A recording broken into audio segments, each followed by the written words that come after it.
Hello everyone, this is शैली Arora.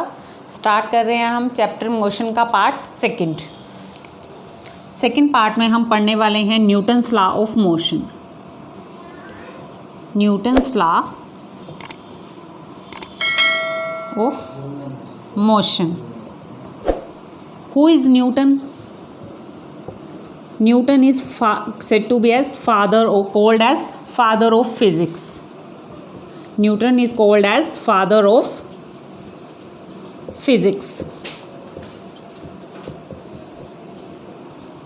He writes his law of motion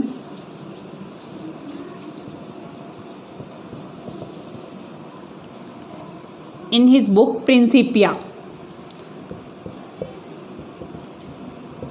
Principia in 1667।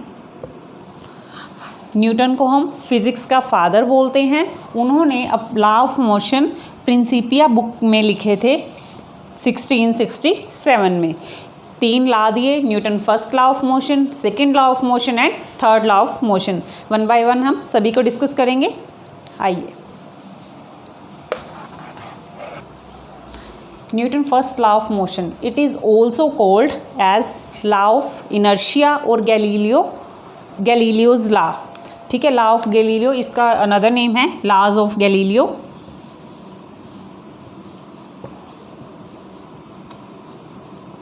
या फिर हम इसे बोलते हैं law of inertia.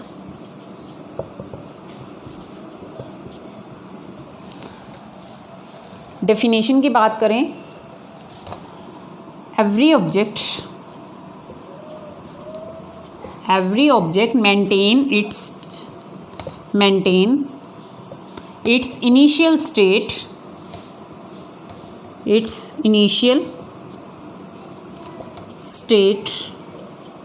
of rest or motion with uniform speed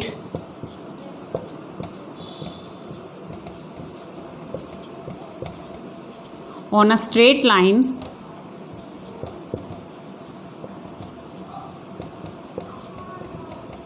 unless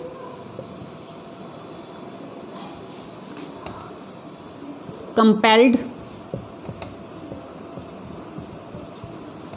by an external force. According to Newton first law of motion, every object maintain its initial state. Her object अपनी initial state को maintain करना चाहता है। हर object क्या चाहता है कि जिस पोजीशन पे वो है वो उसी में रहे। अगर वो रेस्ट पे है तो वो रेस्ट पे रहे। अगर मान लीजिए अगर ये रूम में बोर्ड लगा हुआ है, अगर इसके ऊपर फोर्स लगा के इसको हटाएंगे नहीं तो ये यहीं पे रहेगा ना। यानी कि अब हर कोई ऑब्जेक्ट अपनी स्टेट पे रहता है जब तक एक्सटर्नल फोर्स लगा के उसको चेंज ना किया जाए। ठीक है, every object maintain its initial state of rest में तो रेस्ट में रहेगी, अगर मोशन में है तो मोशन में रहेगी। अगर रूम में फ़ैन चल रहा है वो चलता ही रहेगा बशर्ते हम स्विच ऑफ ना कर दें या फिर लाइट ना चली जाए। वो दोनों ही क्या होगी, फोर्स लग गई ना, इलेक्ट्रिसिटी को क्या कर दिया, पोज कर दिया। तो यानी कि अगर ऑब्जेक्ट रेस्ट पे है तो वो रेस्ट पे रहेगा, मोशन में है तो मोशन में रहेगा। अगर बॉल ग्राउंड पे मूव कर रही है तो वो चलती रहेगी जब तक फ्रिक्शनल फोर्स हावी ना हो के उसको रोक ना दे। ठीक है, मतलब ऑब्जेक्ट रेस्ट पे है तो वो रेस्ट पे रहेगा, मोशन में है तो मोशन में रहेगा जब तक एक्सटर्नल फोर्स कंपेल ना कर दे उसको अपनी स्टेट चेंज करने के लिए। Clear? This is Newton first law of motion. It is also called as Galileo's law या law of inertia.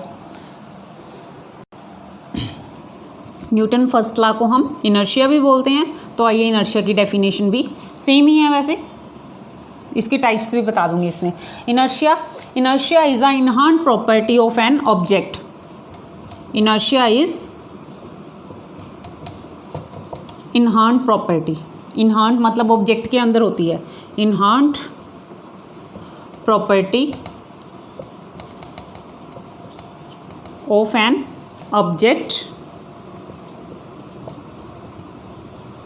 Which resist या oppose, which resist changes.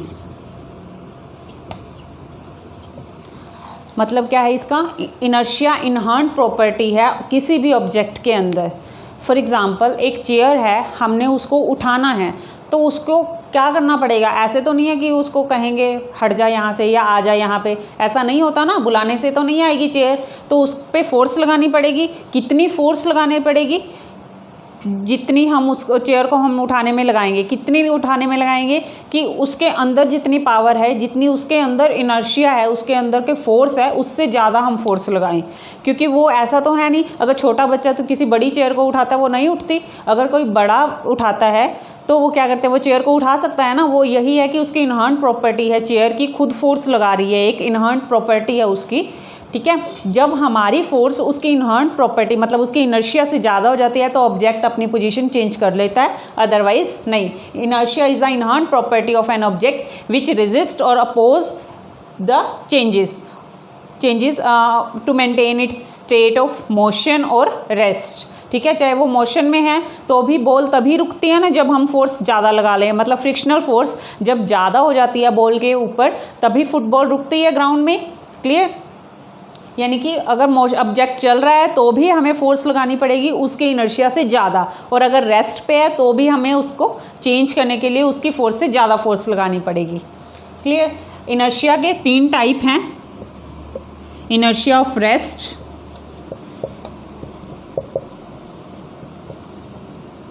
Inertia of motion, complete नहीं लिख रही मैं इसे, आप अपने नोट्स में लिख लेना, inertia of motion and inertia of direction.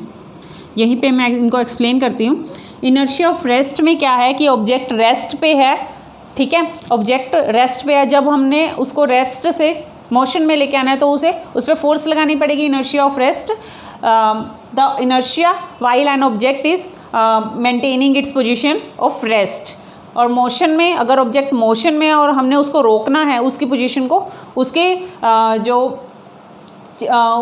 वो प्रॉपर्टी क्या कर रहा है, एग्जिबिट कर रहा है, अगर मोशन उसकी स्टेट जो मोशन किया हमने उसकी स्टेट को चेंज करना है, रेस्ट में लेके आना है, तब भी फोर्स लगानी पड़ेगी। तो जो एग्जिबिट कर रहा है उस time inertia, that is called inertia of motion. Inertia of direction मतलब अगर ऑब्जेक्ट, अगर कोई व्हीकल है स्ट्रेट रोड पे जा रहा है, अगर उसे यू टर्न लेना है तो क्या करना पड़ेगा, उसे फोर्स लगानी पड़ेगी डायरेक्शन के टुवार्ड।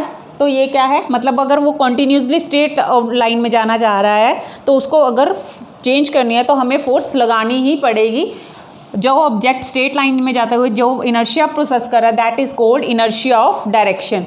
ये इन तीनों स्टेट हैं, रेस्ट पे है तो रेस्ट वाला इनर्शिया, मोशन में है तो inertia of motion, direction of inertia तो मतलब डायरेक्शन के लिए है, clear. Here we are discuss some examples of inertia.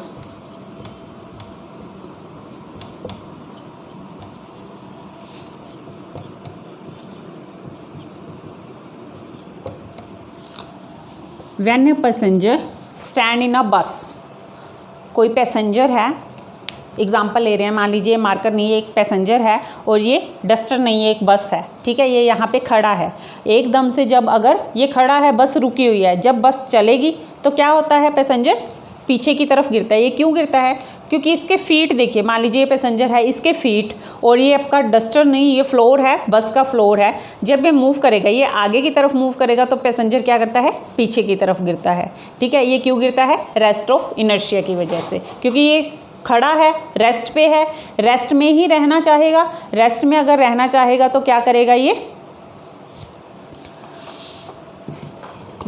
एक बस भी आ गई है हमारे पास। इस बस के अंदर मान लीजिए पैसेंजर खड़ा है, अगर ये आगे को मूव करती है तो ये पीछे को चलेगा, पीछे को गिरेगा, ठीक है। पीछे को क्यों गिरेगा, इनर्शिया ऑफ रेस्ट की वजह से, क्योंकि ये इसकी सारी बॉडी क्या है, रेस्ट में है, इसके फीट भी रेस्ट पे हैं और रेस्ट में ही रहना चाहते हैं। बट जब हम चेंज करते हैं तो ये इनर्शिया ऑफ रेस्ट की वजह से ये बिहाइंड डायरेक्शन में, बैकवर्ड डायरेक्शन में गिर जाता है, क्लियर। और अगर ट्रेन चलती हुई क्या करती है, ट्रेन चलती हुई एकदम से अगर रुकती है तो क्या होएगा, पैसेंजर क्या करेगा, एकदम से अगर रुकेगी, ये चलते चलते चलते क्या करता है, एकदम से रेस्ट पे आ जाता है। ये तो मोशन में है ना, ये पूरी बॉडी क्या है, अगर ये मोशन में है उसकी पूरी बॉडी भी पर्सन की क्या है, अगर पर्सन बस के अंदर बैठा है या खड़ा है तो वो भी क्या है, मोशन में है। बट एकदम से ये चलती चलती अगर रुकती है तो क्या करेगी, ये आगे को गिरेगा, क्योंकि ये इसका अपर पार्ट भी क्या कहता है, मोशन में रहना चाहता है, मोशन में रहते हुए तो वो आगे की तरफ गिरता है। तो ये एग्जाम्पल है इनर्शिया ऑफ मोशन का।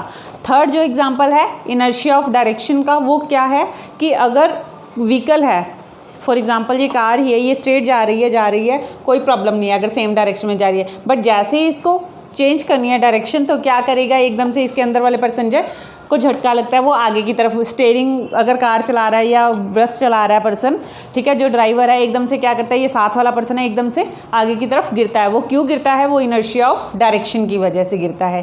क्लियर। तो ये तीनों थे इनर्शिया के एग्जाम्पल, इनर्शिया की टाइप्स।